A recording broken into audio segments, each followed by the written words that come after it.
And now, for the week of May 29th, Adobe Photoshop TV is on the air. Welcome to Adobe Photoshop TV from the National Association of Photoshop Professionals. And here's your hosts, the Photoshop guys, Scott Kelby, Dave Cross, and Matt Klaskowski.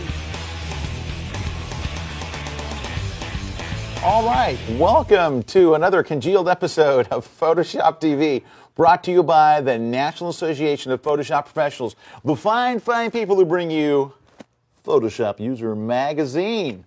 All right, and this week's show is sponsored by? This week's show is sponsored by Strata, Yellow Machine, DLO, iStock Photo, and the fabulous folks of B&H Photo. The fabulous folks at B&H Photo. Well, hi, everybody. I'm Scott Kelby. Joining me this week in the studio is our special guest co-host, the creative director of NAP and the creative director of Photoshop User Magazine, Mr. Felix Nelson. Hello, everyone. He is here because we had to fire both Matt and Dave. There was a problem on the set. No, Matt and Dave were on the road. Where is Dave? Actually, I think he was deported back to Canada. He was deported to Canada. Actually, there was a problem at the border. That's right. He's Tim Hortons, I think, now. Actually, Dave is teaching his Photoshop power sessions in Milwaukee. He's in Milwaukee. He's actually at the Schlitz factory. He is. He's drinking as we speak. And Mr. Matt Klaskowski. Mr. Matt, I believe Matt is in Adobe, at Adobe's headquarters, actually, in California. He is, and we have, for the first time ever, a special video tour coming up. Matt is out at Adobe's headquarters. We've got a special tour for you. Matt's there with a camera. He's not only doing a tour, but doing interviews and stuff. We're going to have Matt a little bit later with a very special look at Adobe's headquarters out in San Jose, California. Is he drinking as well? He's drinking as well. Good. All right, so we've got a great show planned for you. Lots of techniques, tutorials, cool stuff. We'll be hearing from Matt and Dave later on in the show, even though that Felix is here. But because Felix is here, we want to put him to work immediately. Great. You wanted a tutorial, right? I certainly did. Actually, this tutorial was one we did in Photoshop User, the Down and Dirty Tricks column. And it was actually some artwork that we did for Scott's Classic Effects book. So let me get started. All right, right away, what we're going to do is actually show you how to do a 45 RPM, which is, if you're too young to remember what a RPM is, it's a record that's vinyl. It's kind of a CD that only we used like to use songs. these things called records. Yeah, and you put them on a record back in the day. player. It was crazy. Exactly, it was crazy. A little needle that made all kind of noise. So anyways, that's what we're going to show you how to do. All right, so first off, we're going to go ahead and get the elliptical marquee tool. I'm going to hold on the Shift key to constrain the selection. Now, I'm not sure what constrain means, but it just makes a perfect circle. So don't use the word constrain because it sounds kind of nasty. Yeah, that's like an Adobe engineering term. It's not too good. All right, we're going to create a new layer, and let's go ahead and click on there. And we're just going to fill that selection with black. So let's set the foreground color to black. Option delete to fill it with black. Now, we want to make another smaller circle in the center of it, but instead of trying to guess and figure out how to do it, basically we're just going to go up to Select and go under Transform Selection.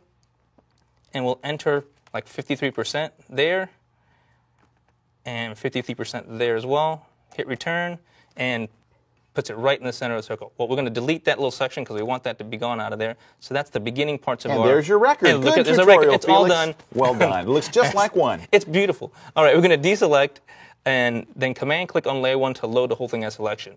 Once again, we want to reduce the selection down a little bit. So we're going to go into Select, Transform Selection.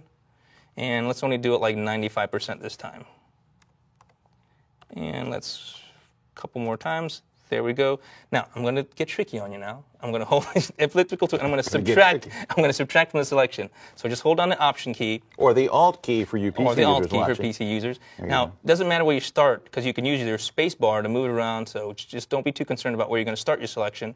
Be more concerned about where you're going to end it. So let's just kind of guesstimate in the center there. And see, this is what you don't want to do, so let's just undo that. And let's try that again, just like that. And we'll get as close as possible. And this is why you shouldn't drink when you're doing tutorials. So when's Dave Cross coming back? He'll be back soon, right? As soon as he's released from the authorities. So now let's fill this in, this little inside selection that we just made. Let's fill that with gray. And let's just get really close right there. It's good enough. Option delete. Let's fill that with gray. All right, let's deselect. Actually, let's not deselect just yet. We want to add some noise because we want to make the little grooves in the vinyl record on this. So go under Filter, choose Noise, add noise, and let's make it 100%. Just crank it up as high as it'll go. Just hit OK.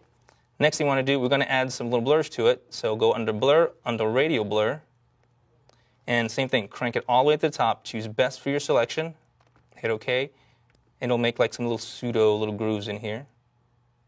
And while you're waiting, you can play with your little... Oh, that's not bad. All right. Now to deselect, press Command-L, because we want to darken these edges a little bit, want to make it more look like grooves. So let's take that shadow output slider, slide it all the way towards the right, and kind of just guesstimate where you think it's. So you just want it to look like it's got little grooves in it. Let's hit OK.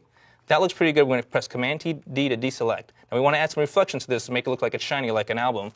So click on, let's create another layer. Let's switch the foreground color to white, choose the gradient tool. We're going to click on the gradient thumbnail and choose foreground to transparent.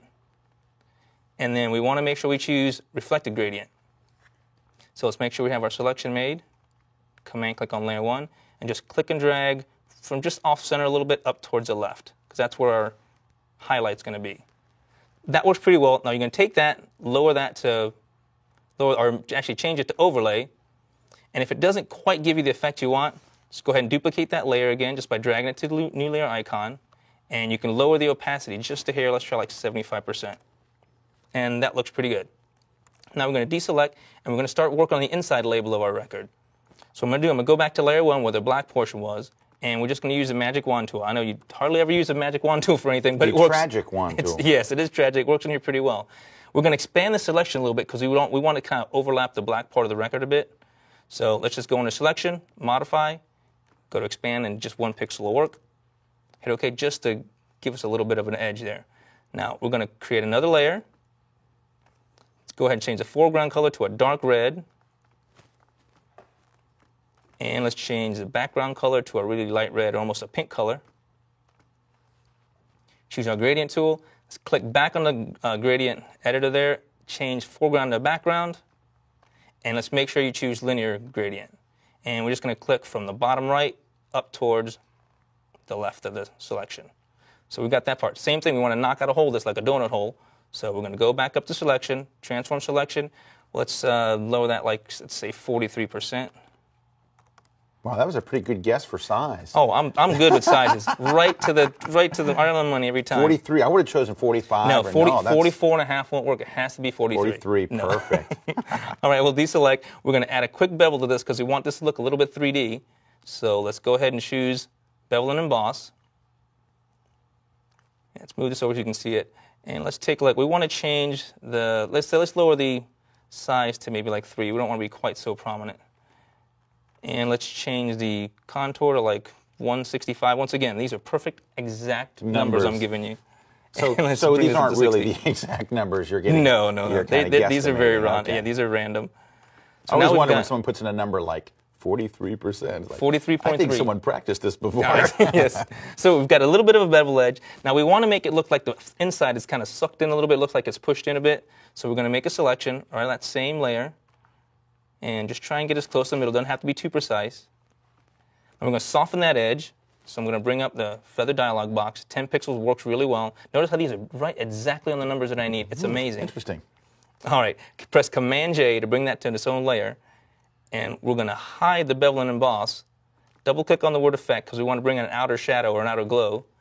Click on outer glow. Let's change the screen mode to normal. We're going to choose like a dark red again for the color. That's something like that will probably work. And hit OK. Now, the last thing we're going to do, I'm going to close it up so you can see it. I'm going to press Command-L to bring up the Levels dialog box again.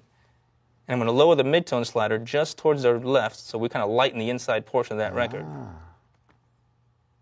Just like that. And the last thing we do, we're going to reveal some text to give it some realism. All right, that's how you do a record with Photoshop. And once again, that was from the Photoshop, or the Down and Dirty Tricks column that Scott and I write in Photoshop User Magazine. Why, there it is. Well, thank you, Mr. Nelson. Thank you very much for that tip. All right, I brought a tip for you this time, and my tip is, well, I get a lot of people asking me, and here's the question they're basically saying. I've taken some photos. I'm either selling them to a stock agency, or I'm putting them online for my portfolio, or I'm putting them somewhere. And what the concern is basically their own personal privacy. They're concerned that when you take a digital camera shot these days and you hit the shutter, of course you probably know, it embeds all this metadata or XF data into the photograph. So if you were to take that shot and put it up on the web or give it to a stock photo company, it's going to have in it your make and model of your camera, perhaps the serial number, All kinds of the stuff date in there, you yeah. took it, the time you took it, what lens you use. There's all kinds of different stuff, and some people don't want to give out that information, understandably why. So basically the question is how do I strip out that metadata? Well, here's how to do it, or here's how it's done. And what you're going to do is start off, well, first let's look where that metadata lives. So if somebody were to take your photo off the web and download it, they could just go right here to File Info. And right in here, if they go to Camera Data 1, you can see the name of what make it is, what model the camera is, what time it was taken, your shutter speed, your exposure, all that kind of information is here, your ISO. It's all here. If they go to Camera Data 2, there's even more information there. So to hide all that stuff, here's what you do. It's very, very simple. It's amazingly simple. Select all. Just go to Select and choose All. And copy that. So we'll just choose Copy. You're going to create a new document. So what's great about it is once you've copied something into Photoshop's memory, when you create a new document, it creates a new document that is exactly the size of what you just copied. So you just have to hit OK. Up pops a new document. You hit Paste. And then you're going to press Command-E on Mac or Control-E on PC, which merges the two together. So this is the shot that you will send to the stock agency or put on your website or whatever. And if you go to the File Info and take a look, you'll notice that there is absolutely no camera data. Look, the XF data is gone. You've stripped out the XF data. That's pretty sweet. It is sweet. Now, here's the thing. It's kind of a pain to do every time, so what I'm going to recommend that you do is actually go and write an action to do this for you. If you've never used Actions before, it is a tape recorder that lives inside of Photoshop and records your every step. So here's what we're going to do. We're going to hit New and create our new action. We'll call it Strip Out XF, E-X-I-F, all right? That's the XF data that's in your photo. We're going to hit Record. Now it's recording my steps. So step 1 was Select All. Step 2 was Copy, right? So there's Copy. Step 3 is create a new document, and you can always just hit OK. Step, 4 is Paste. Step 5 is Merge Down, Command-E or Control-E on a Macintosh. Then you go and hit the Stop button right here in the Actions palette. So now you can assign this to an F key on your keyboard if you want or whatever, but what you can do now, let's close that document. So now, next time when you want to do this whole thing, you'll just go to your Strip Out XF data, you'll hit play, and in just a second or two, you'll have a version right there, and you'll see, again, that the XF information is completely stripped out. There's Camera Data 1, Camera Data 2, not a thing there. So, that's how you do it. You strip it out like that. There's only one problem with that. He didn't have like 43%, any exact numbers like I did on mine. No, I didn't have to use any exact numbers like 43% or any of that Mr. Smarty Pants. All right. It is time to take a break. We're going to be right back here. Hey, before we do, I just want to mention there is a great conference that is coming up, and it's quite a big conference. It's the Photoshop Soup to Nuts Conference. It's actually, it takes place in Ann Arbor, Michigan, and it's coming up here very shortly at the end of June. And all the big names are speaking there. Like, for example, Tell me, please. the man who wrote Photoshop, Thomas Knoll. It's actually run by Thomas and his wife, Ruth Knoll. Right. They run the event. It's an incredible event. I got to speak there last year, and it's just a blast. It's a lot of fun, and there's a lot of great speakers there. Of course, I think Jeff Shewy will be there, Bruce Fraser. I think Katrine Eisman's there. A bunch of the big names. I will be there as well. Very big names. Yeah, no. But anyway, I invite you to come and join me and all the great speakers. We're going to have a great time in Ann Arbor, Michigan this summer. Go to Photoshop Soup 2, the number 2, nuts.org and check it out. Photoshop Soup to nuts.org. We're going to take a short break and we'll be right back with more Felix Nelson here at Adobe Photoshop TV. Stick around. We'll be right back.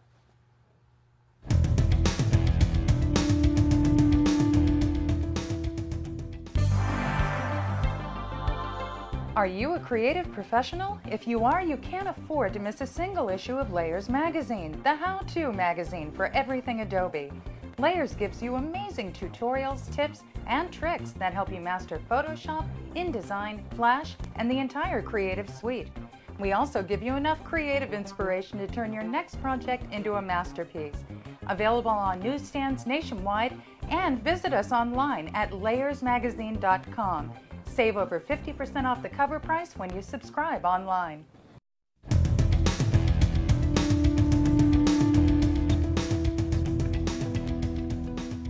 Alrighty, we are back, and I've got huge news. Huge news. This news is ludicrous big. Ludicrous news. Well, finally, at the request of many, many people, we have something unique. It is called the Best of Photoshop TV, the DVD.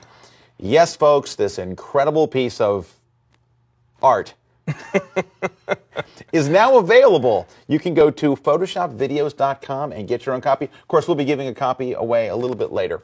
But yes, we have a DVD. Now, here's what I want to tell you what the DVD is and what it isn't.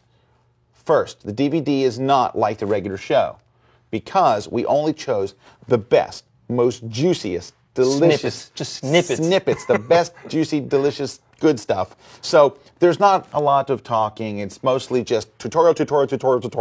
Shut up. There's no jokes. There's no fun. No commercials? No commercials, no sponsors, no nothing. It's just the meat. So it's available now. Go check it out at photoshopvideos.com. Check it out. All righty. Now it is time to do something very unique. This is a first for us. I think it's a first for anybody, is a video tour of Adobe's headquarters. Our roving reporter, Matt Kloskowski. Our roving reporter.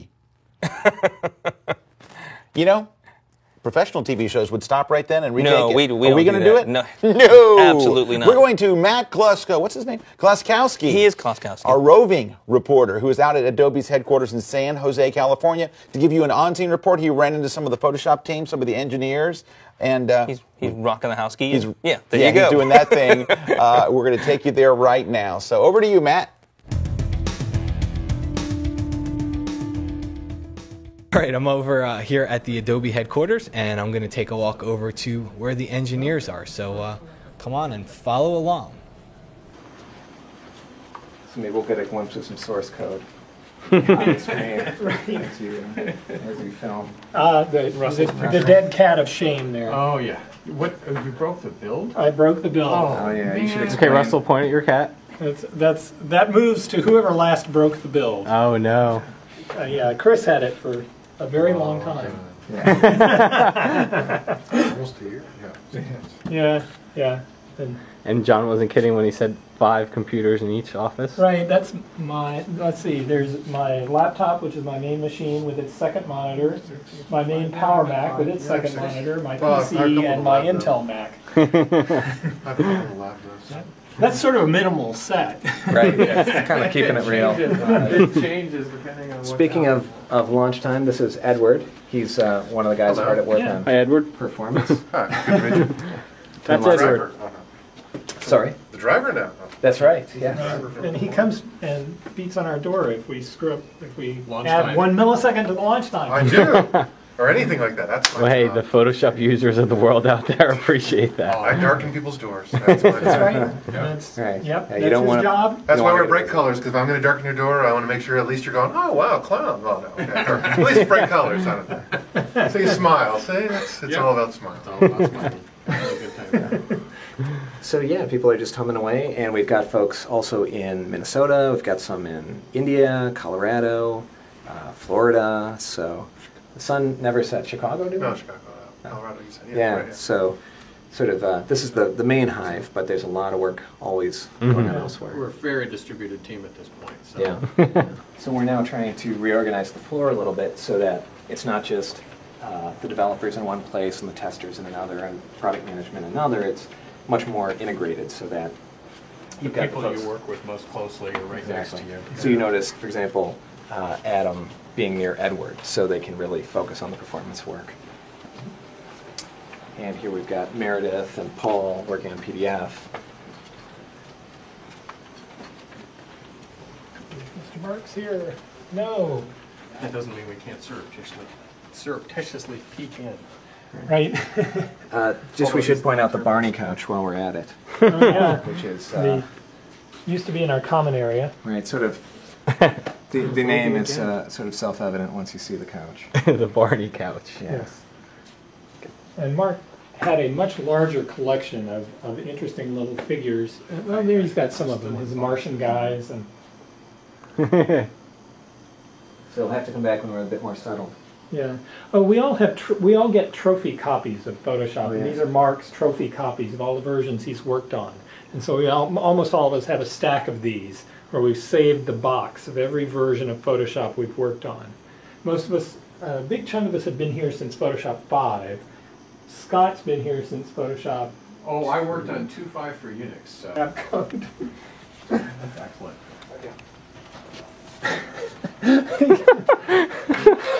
It's the Okay. Alrighty, thanks, Matt, for that on-scene coverage out in San Jose. The kid's good. That kid's good, let me tell you, that kid. He's not bad. He's not bad, that he has kid. a gift. All right. Hey, I got something very cool to show you. It's a Photoshop CS2 thing. So if you have Photoshop CS2, you're going to want to check this out. It's actually a part of the Adobe Bridge in CS2 that a lot of people don't know about, but it's so incredibly cool. It's called the Photoshop Services. I know what you're thinking. The what? Photoshop The Services? Photoshop Services are one of the coolest things about having the bridge. And I'm going to show you just one little aspect of it. So let's go to the bridge here first. So here we are on the bridge. And what you're going to do is you're going to choose a photo here. And let's take this photo right here of the cutest little baby in the whole wide world. And whose baby might that Why, be? that's my baby. That's my little sweet daughter, Kira. She's just 4 months old. She's her first trip to Disney here. She's looking over at a guy over here who is holding balloons. And she's smiling, which is very cool. Okay, I want to make a stamp of her. So we're going to go to Tools, and we're going to go under Photoshop Services, and we're going to choose right here, Order Photo Stamps. Now, I got to tell you something about these stamps. These are real, honest-to-goodness U.S. postage stamps with your photograph on it. So you can put your photograph in there. That's way cool. And the Postal Service will honor them, and you can, instead of buying stamps with somebody else's picture, you can have your picture. It's very cool. Here's how easy it is to use. Click on the photo you want on your stamp, then choose Order Photo Stamps by going under the tool menu there, under Photoshop Services, and choosing Order Photo Stamps. Okay, this little window pops up, and this is so ridiculous. See, it says it's easy. It's ridiculously easy, but I want to just point down here where it says, Photo stamps are officially authorized by the U.S. Postal Service and are 100% real postage. So just to showing, I'm not making this up. All right, so step one is upload your photo. Just click this little button called, well, upload my photo. Which it's doing right here. There it goes. So it's uploading your photo, and it's uploading now. So what this is basically going to do, it's going to basically upload your photo. It's going to give you a little, yep, you got it. Then you're going to get to go and actually customize exactly how your stamp looks, and that's part of the fun of this. And then you just click order, and you can choose as many stamps as you want. Sheets of 20, sheets of 100, sheets of 10,000. Gee, that's crazy. So, all right.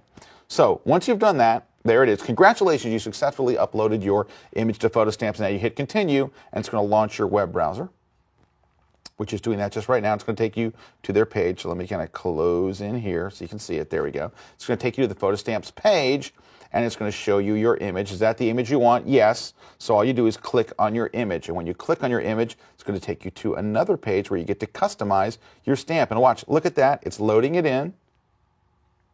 All right. And there she is. And cool, look, you get to just click and drag where you want her. You can zoom in a little, so there's a little zoom control here. Let's zoom in. Oh, yeah. Super baby. Okay, move her over a little bit. Get just the picture. Oh, yeah. Perfect. There she is. And then you can also decide, I kind of went a little crazy there on the zooming, what kind of border you want. If you want to put a black border on it, or you can kind of toggle through here, choose different borders. I think, let's see if they have a pink. There it is, the pink border. So you get to, it also changes the price of the little deal here. You get to choose which kind of, we're going to get regular 39 cents postage, and you can get sheets of 20 for $17.99 or more sheets. You get discounts and things like that. You hit continue, and it orders your stuff, and that's it. You get the stamps, but there's more. Wait, they actually did something differently. That's kind of cool. They did something differently. It used to be when this first started off, you could only do your own pictures, right? So let's go ahead, and I'm just going to close this out of here. You can only do your own favorite photos, but now you can do corporate logos. So if you want to, and I've got a logo here, it's going to do the same thing. So if you have a corporate logo, and this is new, this is just approved by the Postal Service, and now you can take your own, and so everything that comes from your company, here we'll just do the upload photo thing again, can have your corporate logo on it. So I see a lot of Photoshop TV stamps being printed out there. That's what we need. Hey, we could give those away as gifts. That's right, absolutely. Not only do you get the Photoshop TV DVD, but 10 million stamps of Photoshop not 10 TV. million stamps. I was thinking like 2. Okay, they're expensive. All right, so we're uploading this corporate logo here, and this is from a production studio out in San Jose, California. I like the way we always throwing things to San Jose. It's uploading as we speak, the barn door logo. And in just a moment, it'll have it uploaded, and then it will then give us a continue button, and you know the rest. And I'm not going to even make you sit through the rest of this unless it happens really, really quickly. And it did, so we'll hit continue, and it takes us to the website and says, is this your logo? Well, yes, it is, so we're going to click on it, and it's going to bring us to this little page. It's going to load the logo, and the logo is kind of wide, so we're going to have to zoom actually out this time a little bit, but get it in there and just give you an idea of what you can do. And now it's got the black border on it, of course. Once I zoom out enough, I would probably switch it to a red border. So it would go right through here to red, which is, right there, went too far. There you go. Choose how many you want, and everyone will get your logo on your stamps. What a great way to market. That works really well. Stealth marketing. Yeah. All right. So there you have that. Hey, it's time to check in with Dave Cross. Mr. Dave. He's on the road. We're going to check in with Dave real quick. The Canadian. Dave, there you go. We're repping him even though he's not here. All right, we're going to throw things over to Dave. What do you got, Dave? I just have a real quick little tip for you, and that is to recognize the importance of knowing certain little keyboard shortcuts instead of having to try and switch tools, especially if you're in the middle of using one tool. For example, let's say I had my lasso tool selected and I suddenly decided I need to zoom in. Well, rather than switch back to the zoom tool, I could hold down the space bar and the command key on the Mac, Control, and Windows, and then click and drag to zoom in. Now, as I'm deciding to work, if I'm in the wrong position, I need to scroll. Instead of moving to the scroll bars, I can just hold down only the space bar. Now notice how the cursor actually gives me feedback. So when I'm on command space bar, control space bar, I get the zoom tool. When I'm on space bar, I get just the hand tool. If I do option or alt space bar, then I get the zoom out tool. So as you can see, the cursor really gives you that feedback. Now, some of these tools, these shortcuts, also work while you're in the middle of using the tool. For example, let's say I was trying to make a selection with my lasso tool, and all of a sudden I got towards the edge of the screen and I can't see anymore. Well, I wouldn't let go of the mouse, hold down the space bar, scroll over, let go of the mouse, and continue. So you can see it basically what it lets you do is not have to worry about starting and stopping over again. Similar kind of idea if you're using the paintbrush and you decide you're in the wrong place, space bar, drag. Now I also decide I want to pick up a color from here. Well, rather than switching to the eyedropper, I just hold down the option or alt key. It gives me the eyedropper. I can click to pick up the color I want to paint with. The other thing that's important to note is many of these commands or these keyboard shortcuts also work while you're using some other function. For example, let's make this a little bigger. I'm going to press Command or Control L for levels. So the levels dialog box is open, but all of a sudden I realize I'm not looking at the right place. Well, look there again. Space bar to scroll, Command or Control space bar to zoom in, space bar, and so on. So even though I have a dialog box open, I can still use many of these keyboard shortcuts, so that way I don't have to stop what you're doing and start over again simply to change the view.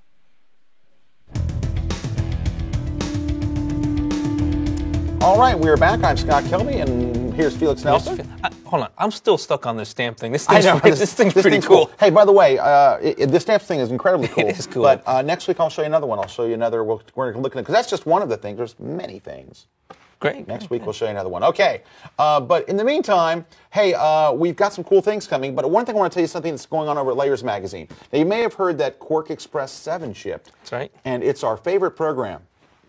No, we're Adobe guys. This is Photoshop TV, and of course we use InDesign. Felix and his crew use InDesign for all of our magazines. We've converted everybody from Quark babies all to they all love InDesign now. Oh yeah, well, InDesign absolutely rocks. Well, Quark 7, of course, is getting a lot of attention right now, and we want to make sure that it's getting the proper attention that it deserves. So over at Layers Magazine, we have launched the InDesign Resource Center, and what it is basically is about 25 little movies that look at all the new features of Quark Express 7, and then we show you how much better InDesign is. No, it's not exactly that. We show you how they're all playing catch-up to InDesign. No, it's not exactly that. How you never want to ever use InDesign there. No. So anyway, if you were using Quark and you're thinking, should I jump to InDesign, go to the InDesign Resource Center. You can find it by going to layersmagazine.com, and there you will find a link to the whole layer, the InDesign. What's the word I'm looking for? The InDesign Resource Center. Thank you. And there's all kinds of really cool stuff there. And if you were wondering how InDesign stacks up against the new Quark 7, you will be very pleased. So go check it out over there. All right. Next, we are going to jump over to the news. Now, as you know, Matt Kloskowski is off in San Jose. So we have a special guest doing the news today. though Dave Cross is in Milwaukee, so he can't do the news. So do we wave the flag for? We do wave the flag for Dave's daughter. That's right, Dave's daughter, Stephanie, who is also more popularly known as the iPod Flea Girl, who was featured in the iPod Flea ad that you can also probably find at LayersMagazine.com.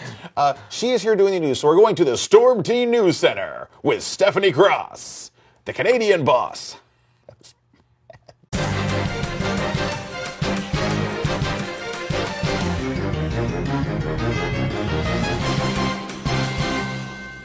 Hey guys, Adobe has released an update for Adobe Bridge from Adobe Updater for Mac and Windows version of Bridge.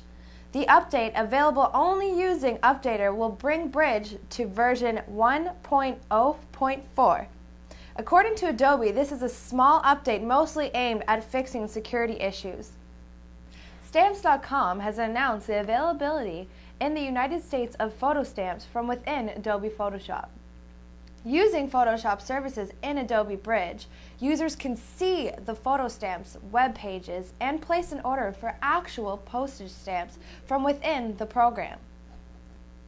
The Adobe Seminar Tour continues with one-day Photoshop seminars in various cities.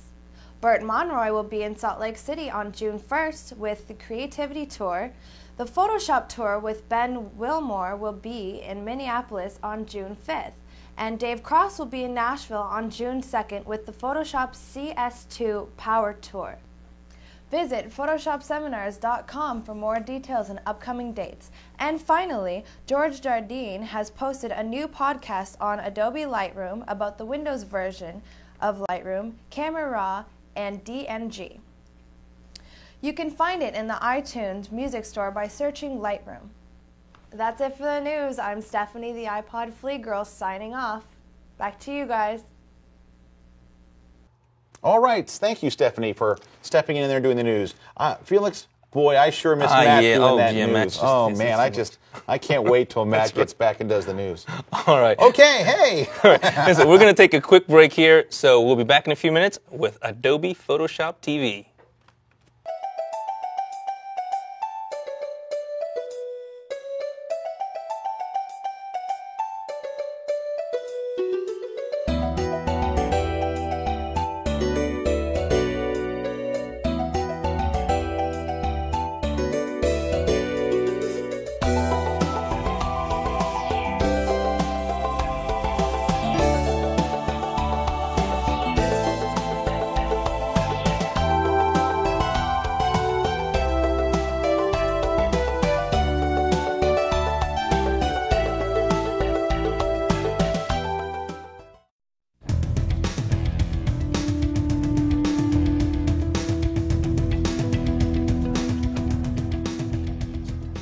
Alrighty, we are back. Hey, it's contest time.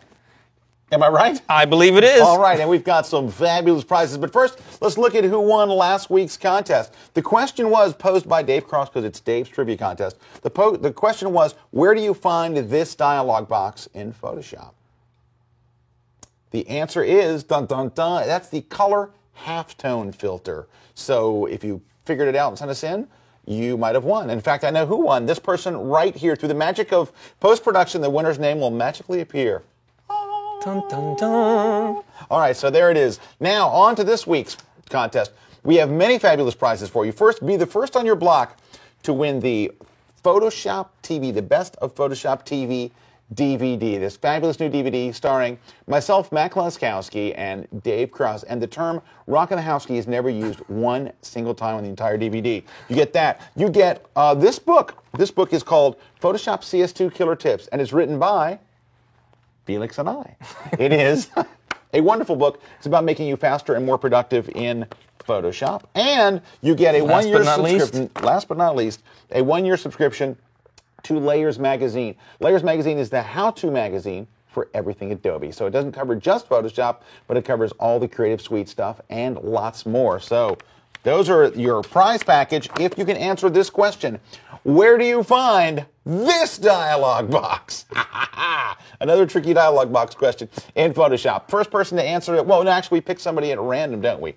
So send in your entries. Go to PhotoshopTV.com. You'll see a little link on the right side of the page that says enter contest. Send us your entry. We'll pick a winner as someone who has the right answer, of course, at random. And by the way, people have been asking, what if I live in England? What if I live in Europe? What if I live in Asia? We send the prizes anywhere you are, so it really doesn't matter to us. We just want you to enter and hopefully win. So that is basically it for the contest this week. And how many times can you enter, Felix? As many times as you like. No, just once. This is why we don't have Felix on the show more often. See, I'm very giving. I like people to win He stuff. wants people to win. But they we just, don't. Matt they're and Dave, really they're so stingy. Yeah. So anyway, we like to leave you with 3 things to do between this week and next week. I got a couple little things I brought you. First is there is a magazine in the UK that you should know about. It's called Photoshop Creative, and it is a Photoshop magazine. It's from the UK. It's an excellent magazine. You can go check them out. I think I have their web address written here. It is, surprisingly, pshopcreative.co.uk. So go check them out. Very cool magazine if you're living in the UK. And we have Jim DiVitale and Helene Glassman are actually doing a hands-on workshop in Atlanta. D. Jimmy D. And they have dates coming up in June, so we'll show you those. Isn't it like June 7th through 9th or something? June 7th through 9th, yes, it is. Yeah, so I'm hoping this airs before then. No, but anyway, so go check that out. They got a very cool digital hands-on workshop. My last one is it's a podcast called The Digital Photography Show. The web address is thedigitalphotographyshow.com. Go check them out if you're into digital photography. It's a great show. This week, I believe they have Rick Salmon, the world-famous Rick Salmon, who is just an incredible photographer and an incredible guy, great Photoshop instructor. He comes to Photoshop World and everything else. Very, very cool. Check them out as well. Well, guys. That's it, I guess. That's it, I guess. That's it, I guess. Well, we're just going to end it like that. That's it for this week's episode of Photoshop TV. Thank you guys so much. Thanks to all of our sponsors. And we will catch you guys next week right here on Adobe Photoshop TV.